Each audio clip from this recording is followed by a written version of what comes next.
మీరు సంపాదించిన మనీని హ్యాపీ మనీగా మార్చుకోవాలనుకుంటే విజువలైజేషన్ 2.0కి జాయిన్ అవ్వండి. ఈరోజు విజువలైజేషన్ 2.0లో హ్యాపీ మనీ అని మనం తీసుకున్న తర్వాత మనీని హ్యాపీగా ఎలా ఉంచాలి, సో దట్ ఆ ఎనర్జీ మన చుట్టూ ఉంటే మనం ఎలా హ్యాపీగా ఉంటాం, మన హ్యాపీనెస్ ఎలా క్రియేట్ అవుతుంది, దాంతో మన దగ్గరకు వచ్చే డబ్బు కూడా చాలా హ్యాపీగా ఎలా ఉంటుంది. హ్యాపీనెస్ ఎనర్జీ ఇంకో హ్యాపీనెస్కి కనెక్ట్ అయితే ఆ ఎనర్జీస్ రెండు మ్యాచ్ అవుతే లైఫ్ మొత్తం హ్యాపీగా ఎలా ఉంటుంది. ఇంతకుముందు మనం మాట్లాడాము, ఒక ఎకానమిస్ట్, ఒక ఆర్థిక శాస్త్రవేత్త, ఒక మానసిక శాస్త్రవేత్త ఇద్దరూ కలిసి రీసెర్చ్ చేస్తే 4 కైండ్స్ ఆఫ్ మైండ్ సెట్స్ ఎట్లా బయటపడ్డాయి. యాక్చువల్లీ చాలామందికి డిస్ట్రక్టివ్ మైండ్ సెట్స్ ఉంటాయి అంటే ఆర్థిక ప్రగతిని ఆపే మైండ్ సెట్స్ ఉంటాయి. వాళ్ళ ప్రణాళికలు ఏవి అనుకున్నట్టు జరగకుండా ఉండే ఆలోచనలు ఉంటాయి. మనిషి యొక్క మైండ్ సెట్టే అది.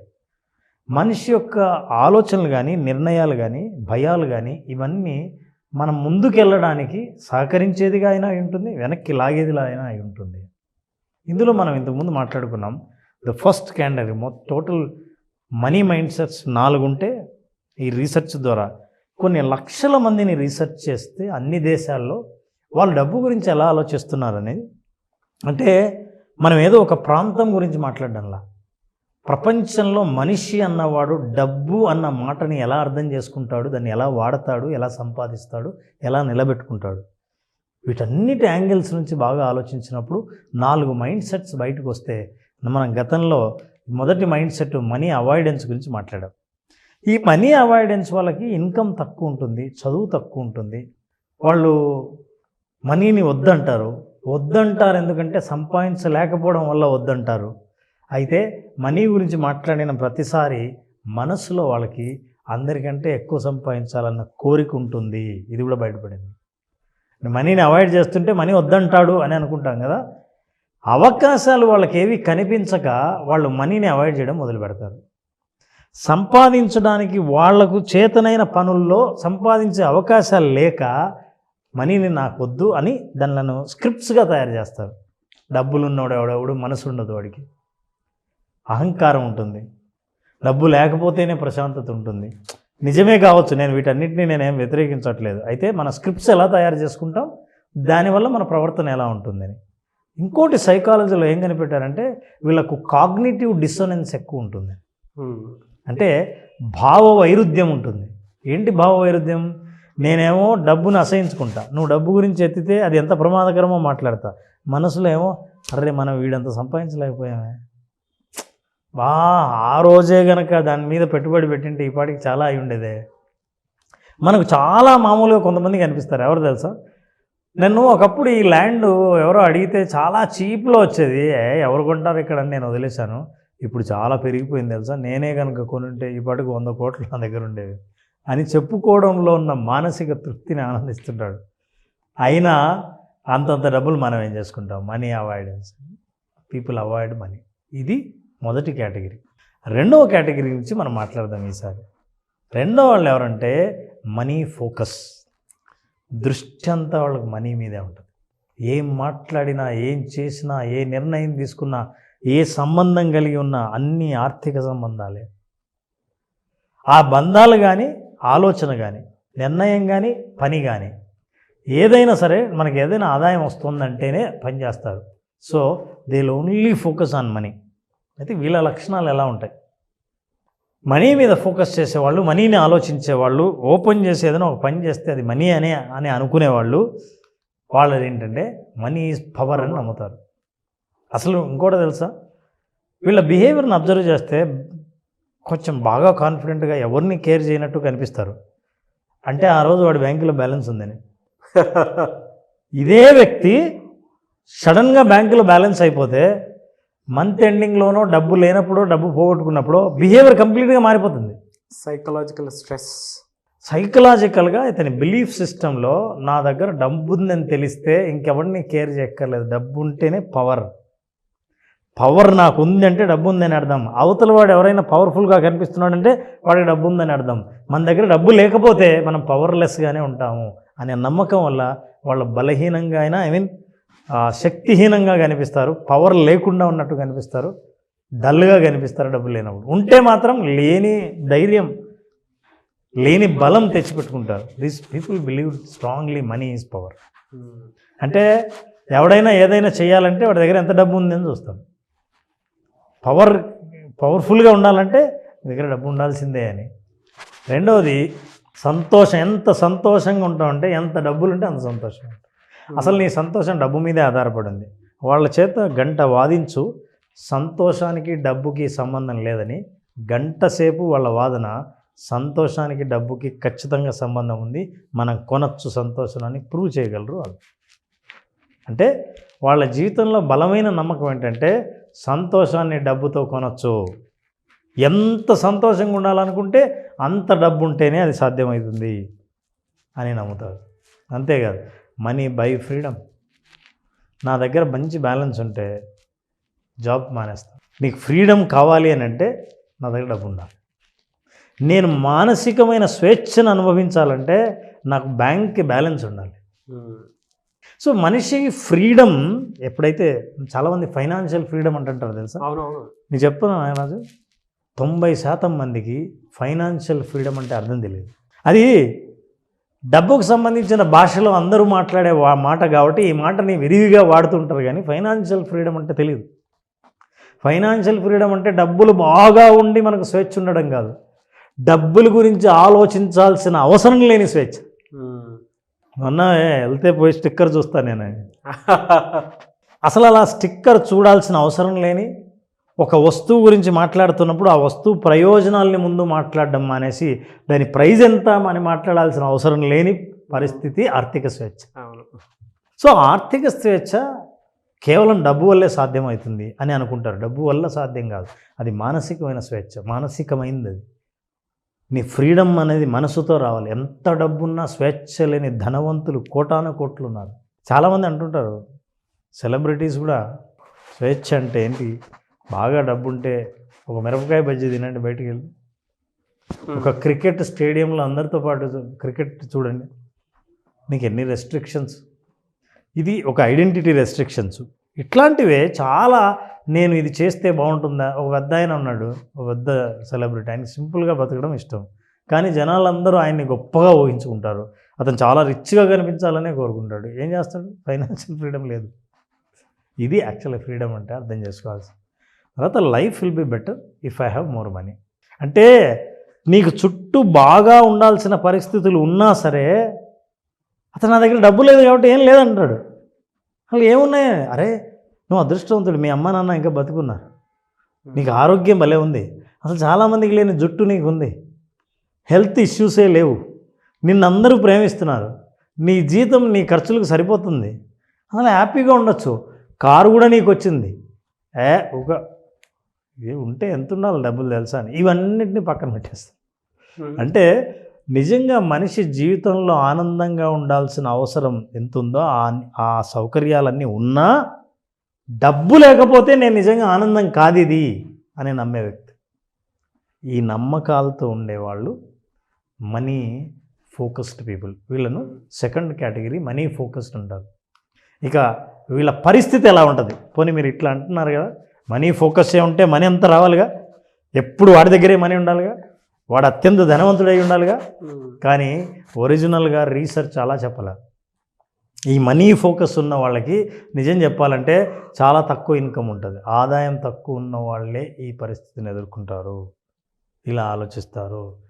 మీరు ఫోకస్ చేయండి మనీ మీ దగ్గరికి. నో, నువ్వు చేయడం కాదు, నీ సైకలాజికల్గా నువ్వు నీ మెంటల్ యాటిట్యూడ్ని డెవలప్ చేసుకోకుండా ఇన్కమ్ని డెవలప్ చేసుకోలేవు. ఇన్కమ్ తక్కువ ఉన్నప్పుడే ఎక్కువ ఫోకస్ చేస్తావు డబ్బులు.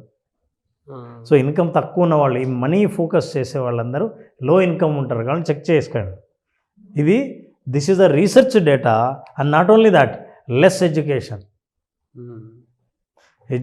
తక్కువ ఉంటుంది. ఎందుకంటే నా విద్య మీద, నా టాలెంట్ మీద, నా క్యాపబిలిటీ మీద నేను నమ్మి నేను ఎలాగైనా సంపాదించగలను, ఈ ఐడియాతో ఒక ఇండస్ట్రీ పెడితే ఖచ్చితంగా డెవలప్ అవుతుంది అనుకునేవాళ్ళు కాదు. అందుకే చూడండి, ఎవరైనా ఐఐటియో ఐఐఎంఓ చదివిన వాళ్ళు ఒక బిజినెస్ ఐడియాతో వస్తారు. ఎన్నో రకాల మన ప్రోడక్ట్స్ మార్కెట్లో ఉన్నాయి. వాళ్ళందరూ ఎవరంటే young IIM IIT graduates. They will come and start business. ఎందుకంటే వాళ్ళకున్న ఎడ్యుకేషన్కి నాలెడ్జ్కి what they believe income generation నాలెడ్జ్తో స్టార్ట్ అవుతుందని నమ్మిన వాళ్ళు కేవలం మనీ మీద ఫోకస్ చేసే వాళ్ళకు కొన్ని ఉన్న పరిస్థితులు, ఒరిజినల్ పరిస్థితులు ఎలా ఉంటాయంటే ఇది చెప్తాడు. దాని తర్వాత లోయర్ నెట్ వర్త్ కూడా లోయరే. అంటే మీకున్న మొత్తం అన్ని లెక్కేస్తే నువ్వు ఎంత ఫోకస్ చేస్తున్నావో అంత ఉండదు.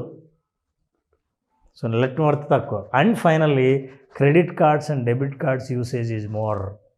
ఎందుకంటే నేను డబ్బు ఉంటేనే సంతోషం, డబ్బు ఉంటేనే సుఖం, డబ్బు ఉంటేనే స్వేచ్ఛ అని నమ్మిన వాడిని ఆ స్వేచ్ఛ పొందడం కోసం, ఆ సుఖం పొందడం కోసం, ఆ ఆనందాన్ని పొందడం కోసం నేను ఎక్స్ట్రా ఖర్చు పెట్టాల్సి వస్తుంది. ఎందుకంటే నా ఇన్కమ్ తక్కువ. ఇంకేంటి ఎక్కడ అవకాశం? అప్పు చేయొచ్చు, క్రెడిట్ కార్డును వాడచ్చు. వీళ్ళ క్రెడిట్ కార్డు యూసేజ్ కూడా ఎక్కువ ఉంటుంది. So this is how they are. ఈ మనీ పూజ చేసేవాళ్ళు, మనీ ఫోకస్ చేసేవాళ్ళు అంతా మనీ పూజారులని కూడా అంటారు. ఓకే, మనీ ఫోకస్ చేసేవాళ్ళు ఇంకా దాన్నే పూజిస్తూ ఉంటారు. అట్లాంటి వాళ్ళు గమనించి yes, if you observe the facts, నిజంగా ఎంత ఉంటుంది ఏమని చూస్తే మనం చూపించిన లక్షణాలు అనేవి చాలా దగ్గరగా ఉంటాయి. So they are desperate to have money. ఎందుకు ఫోకస్ అంటే ఎలాగైనా సరే అంటున్నారే, ఇదే పెద్ద మెంటల్ ఫ్లా. ఎలాగైనా సరేనా, అదేందా నాకు అర్థం కాదు. ఎలాగైనా సరే అది డెస్పరేట్. ఎలాగైనా అంటే నువ్వు నీ చుట్టూ ప్రపంచానికే తెలియదు, నీకే తెలియదు, ఎలాగైనా సరే అంటున్నావు. మేము నీకు ఎట్లా ఇవ్వాలి డబ్బులు ఎట్లా రావాలి నీ దగ్గరికి? So your money is not happy money. Now let's see they spend over too much. ఎందుకు స్పెండ్ చేస్తారంటే వాళ్ళకి తెలియని ఒక అసంతృప్తి మనసులో ఉంటుంది. నేను నిజంగా ఆర్థిక స్వేచ్ఛను అనుభవించాలంటే ఈ నిర్ణయం తీసుకోవాల్సింది, పదరా డబ్బులు ఖర్చు పెడదాం. There is a sunk cost fallacy అనేది. ఇవన్నీ సైకాలజీ, మేనేజ్మెంట్ అన్నింటిలో అర్థం చేసుకుంటే ఇవన్నీ ఖర్చు పెట్టేవాడు ఎలాగో ఖర్చు పెడుతున్నాం పెట్టేద్దామని, ఒకసారి పెట్టాము కదా దాన్ని వెనక్కి తిరగడానికి లేదని తెలివైన వాడు ఏం చేస్తాడంటే ఆలోచించి నో ఇదేదో నష్టంలో పెట్టాడు ఇక్కడితో ఆపేద్దాం అనుకుంటారు. కానీ వీళ్ళు ఏం చేస్తారంటే డెస్పరేట్గా ఉన్నవాళ్ళు దాని మీదే పెడతారు, పోతూ ఉంటుంది లోపలికి. సినిమా ప్రొడక్షన్ స్టార్ట్ చేస్తారు, చేసిన తర్వాత ప్రొడక్షన్ కాస్ట్ పెరిగిపోతుంది, చూస్తే ఏమో అవకాశాలు కనిపించట్లేదు, పెద్ద థ్రిల్లింగ్గా లేదు, ఎలాగో పెట్టాం పూర్తి చేద్దామని పెట్టి ఆ మనసులో ఎలాగో పూర్తి చేయడమే నీ లక్ష్యం కాబట్టి ఎలాగోలా పూర్తి చేస్తావు, ఎట్లా ఫెయిల్ అవుతుంది సినిమా. పెట్టింది రాదు, అంతకుముందు పెట్టింది రాదు, నువ్వు మళ్ళీ ఎక్స్ట్రా పెట్టింది అసలు రాదు. సో ఇవి వీళ్ళ లక్షణాలు. మనీ ఫోకస్ చేయాలి. సెల్ఫ్ డిస్ట్రక్టివ్ బిహేవియర్స్ ఉంటాయి. అంటే ఇదే సంక్ కాస్ట్ ఫాలసీ. ఈ ఫాలసీ అంటారు. అంటే దాంట్లో ఆ ఫాలసీ అంటే ఒక నమ్మకంలోని లోపాన్ని బిహేవియర్గా మార్చుకుంటే ప్రతిసారి ఎక్కడ ఇన్వెస్ట్ చేయకూడదో అక్కడ చేస్తారు, ఎక్కడ ఖర్చు చేయకూడదో అక్కడ చేస్తారు. ఏ నిర్ణయం ప్రతిసారి తీసుకొని నష్టపోయావో తిరిగి అదే నిర్ణయం మళ్ళీ తీసుకుంటారు. These are all flaws and disorders of the money of this mindset. Money ఫోకస్లో ఉన్న disorder. So Naraju, money is only a tool in business. Henry Ford. అన్నిటికీ కారణం కాదు, నీకు నిజంగా అది టూల్ లాగా నువ్వు మనీ చాలా అవసరం. కారు పంక్చర్ అయితే స్పానర్ చాలా అవసరం. స్పానర్ కారు కాదు, అవును, ఓన్లీ పంక్చర్ తీసేసేదే. సో అది టూల్గా నువ్వు ఎప్పుడు చూసావో ఐడియాస్ని ఇన్వెస్ట్మెంట్గా చూస్తావు. టూల్గా కాకుండా అదే ఇంపార్టెంట్ అని అనుకున్నావో డబ్బు ఒకటి ఉంటే చాలు అని అనుకుంటావు. ఒక బ్యాడ్ ఐడియాతో కోట్లు ఖర్చు పెట్టినా సరే మొత్తం కోట్లు పోతుంది. మళ్ళీ సంపాదించుకోవడానికి కావాల్సిన ఐడియా, మళ్ళీ డబ్బు కాదు. కానీ మళ్ళీ డబ్బు అని అనుకున్నాడు మళ్ళీ అప్పు చేస్తాడు. చాలామంది లైఫ్లో ఆర్థిక కష్టాలు పడడానికి, ఆర్థికంగా బాగుపడకపోవడానికి, అనుకున్నవన్నీ జరగకపోవడానికి కారణం కేవలం మన మైండ్ సెట్, మన నమ్మకాలు, మనం ఇచ్చే విలువలు. ఇట్లాంటి క్యారెక్టరిస్టిక్స్లో మనం ఎక్కడున్నామో తెలుసుకుంటే కరెక్ట్ చేసుకునే అవకాశం ఉంది. ఈ ప్రపంచం నాకెందుకు సహకరించట్లేదు అని ఆలోచిస్తే ఎప్పుడు ఈ పోరాటంలోనే ఉంటాం. అలా కాకుండా నేను ఎలా మారాలి అనుకున్నప్పుడు మార్పు జరుగుతుంది. Naraju, materialism and all its miseries can never be conquered by materialism. వస్తు ప్రపంచం నుంచి పుట్టే ఎన్ని కష్టాలో, ఎన్ని మనిషి బాధలో, దాన్ని మళ్ళీ వస్తువులతోనే మీరు ఆ బాధల నుంచి బయటపడలేరని స్వామి వివేకానంద అంటాడు. వీళ్ళందరూ జీవిత అనుభవాలు తెలిసిన వాళ్ళు, ప్రాక్టికాలిటీ తెలిసిన వాళ్ళు, మనిషి సైకాలజీని అర్థం చేసుకున్న వాళ్ళు, ఆర్థిక నిపుణులు. ఆ ఫ్యాక్ట్స్ మీకు ఇష్టం లేకపోతే ఇవి నచ్చకపోతే ఇక మీరు ఏదైనా నమ్మొచ్చు. No words to say. Thank you so much Ram garu. Thank you Naraj. చాలామంది క్లాసెస్ అడుగుతూ ఉన్నారు, ఎప్పుడుండే అవకాశం ఉంటుంది? నారాజ్ జూలై 12th క్లాస్ స్టార్ట్ చేస్తున్నాం. చాలామంది అడుగుతున్నారు 5 days సెషన్లో. ఈ 5 days సెషన్లో అసలు మనిషి ఏమీ లేని స్థితి నుంచి ఉన్న స్థితి నుంచి ఉన్నత స్థితికి చేరడం కోసం, ఆర్థికంగా ఉన్నత స్థితికి చేరడం కోసం ఉన్న వనరులను ఎలా ఆలోచించాలి, ఎట్లా మనం ఆర్థికంగా ప్రగతి సాధించాలి, ఆర్థిక స్వాతంత్రాన్ని సాధించాలి తెలుసుకోవాలనుకుంటే విజువలైజేషన్ 2.0 హ్యాపీ మనీని, మీ మనీని హ్యాపీగా మార్చి హ్యాపీ మనీని మీ దగ్గరకు చేర్చే మార్గాలు తెలుసుకోవాలనుకుంటే ఈ ప్రోగ్రామ్ అటెండ్ అయిన వాళ్ళకు ఖచ్చితంగా విజువలైజేషన్ 2.0లో ఎక్స్పీరియన్స్ అవుతారు. జూలై 12th నుంచి బ్యాచ్ స్టార్ట్ అవుతుంది. జాయిన్ అవ్వాలి అనుకున్నటువంటి వాళ్ళు స్క్రీన్ మీద కనిపిస్తున్న నెంబర్కి కాల్ ఆర్ మెసేజ్ వాట్సాప్ చేసి వెంటనే ఎన్రోల్ చేసుకోండి. మీ దగ్గర డబ్బు నిలవాలి అని అంటే దానికి ఒక ఎమోషన్ కావాలి. ఆ పర్ఫెక్ట్ ఎమోషన్ ఏంటి, ఎందుకు నా దగ్గర డబ్బులు నిలవట్లేదు, నా బ్రెయిన్ బ్యాంక్ బ్యాలెన్స్ వైపుకి ఎందుకు వెళ్ళట్లేదు అనుకున్నటువంటి వాళ్ళకి సరైన సమాధానం దొరికేటువంటి ఒకే ఒక class visualization 2.0 happy money. So వెంటనే ఎన్రోల్ చేసుకోండి. Anyways thank you sir, thank you so much Ram garu. Thank you thank you. Suman టీవీలో మీ పర్సనల్ అండ్ బిజినెస్ ప్రమోషన్స్ కోసం కింది నెంబర్కి కాంటాక్ట్ చేయండి.